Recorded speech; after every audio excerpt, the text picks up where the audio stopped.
ബാലമുരുകന്റെ ഒളിവുകാലം തുടരുന്നു. തൃശൂരിൽ തമിഴ്നാട് പോലീസിന്റെ കസ്റ്റഡിയിൽ നിന്ന് ചാടിപ്പോയ കുപ്രസിദ്ധ മോഷ്ടാവ് ബാലമുരുകൻ സംസ്ഥാനം തന്നെ വിട്ടെന്ന് സൂചന. തെങ്കാശി, പൊള്ളാച്ചി തുടങ്ങിയ സ്ഥലങ്ങൾ കേന്ദ്രീകരിച്ചാണ് നിലവിലെ അന്വേഷണം. തമിഴ്നാട് പോലീസിന്റെ വീഴ്ച വ്യക്തമാക്കുന്ന ബാലമുരുകന്റെ CCTV ദൃശ്യങ്ങൾ 24 പുറത്തുവിട്ടു. കൈവിലങ്ങ് തമിഴ്നാട് പോലീസ് അഴിച്ചു നൽകിയതിന്റെ തെളിവാണ് ഇന്ന് 24 പുറത്തുവിട്ടത്.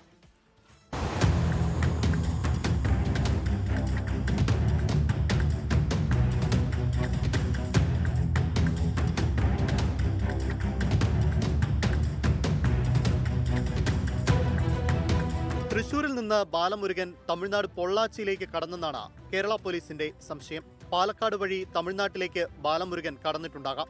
ഇതിന്റെ അടിസ്ഥാനത്തിൽ തമിഴ്നാട് കേന്ദ്രീകരിച്ച് തിരച്ചിൽ ഊർജിതമാക്കാനാണ് തീരുമാനം. അന്വേഷണത്തിനായി തൃശൂരിൽ നിന്നുള്ള സംഘം തമിഴ്നാട്ടിലേക്ക് പോകും. തമിഴ്നാട് പോലീസ് സംഘം ഇതിനോടകം തെങ്കാശിയിൽ പരിശോധന ആരംഭിച്ചു.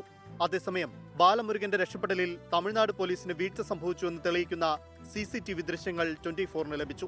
പോലീസ് സംഘം ബാലമുരുകനുമായി ആലത്തൂരിലെ ഹോട്ടലിൽ ഭക്ഷണം കഴിക്കുന്നതിന്റെ ദൃശ്യങ്ങളാണ് പുറത്തുവന്നത്.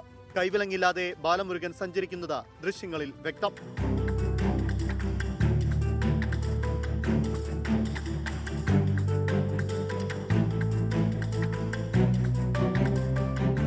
അതിനിടെ വിയ്യൂർ മണലാർ ഭാഗത്ത് നിന്ന് ഇന്നലെ രാത്രിയിൽ സ്കൂട്ടർ മോഷണം പോയതിനു പിന്നിൽ ബാലമുരുകനാണോ എന്ന സംശയവും പോലീസിനുണ്ട്.